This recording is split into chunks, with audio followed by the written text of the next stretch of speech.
So we're going to be covering Greek theater. Greek theater spanned from 1000 BC to 400 AD. Greek theater was composed of three types of plays: tragedies, comedies, and satyrs. The main tragedy playwrights were Euripides, Sophocles, and Aeschylus. The main comedy playwrights was Aristophanes. All three of the types of plays followed Aristotle's 6 dramatic elements, which were plot, character, thought, diction, music, and spectacle. By following these 6 types of dramatic elements, that was the characteristic that made them plays in Aristotle's eyes. All 3 of these plays were part of the Festival of Dionysus, but the tragedy ones were the ones that competed. The Festival of Dionysus was held in Dionysia once every year, where 3 tragic playwrights got together in a competition to see whose play would be better. They were honoring the god of wine, fertility, wine, ritual madness, and etc., Dionysus.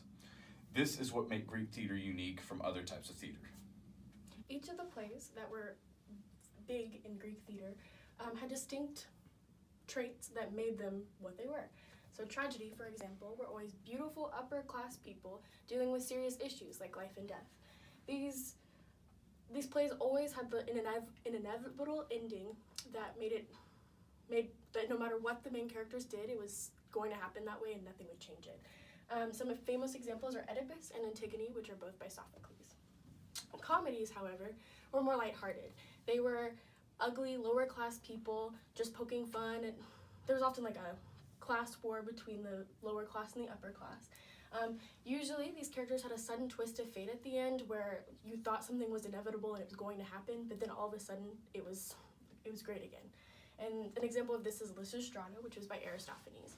Satyr plays were shown after the tragedies because it kind of made things more lighthearted after the seriousness of tragedies.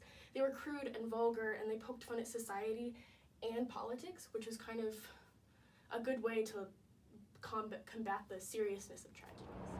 There are some physical traits that make Greek theater unique as well.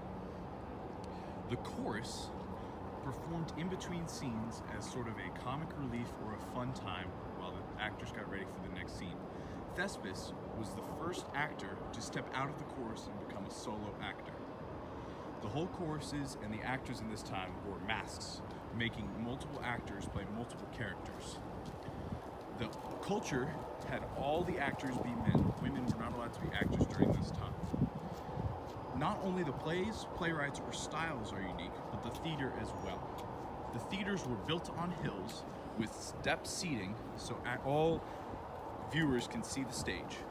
The orchestra, the space before the stage, is translated in Greek to dancing space. That is where the chorus performed and the rowdier crowd stayed. This is the first time we saw the Deus Ex Machina, or the God from the Machine, as translated from Greek. This was a giant crane in the back that lowered actors on stage that were allowed to play roles of God or of angels or flying into stage. And that's Greek theater!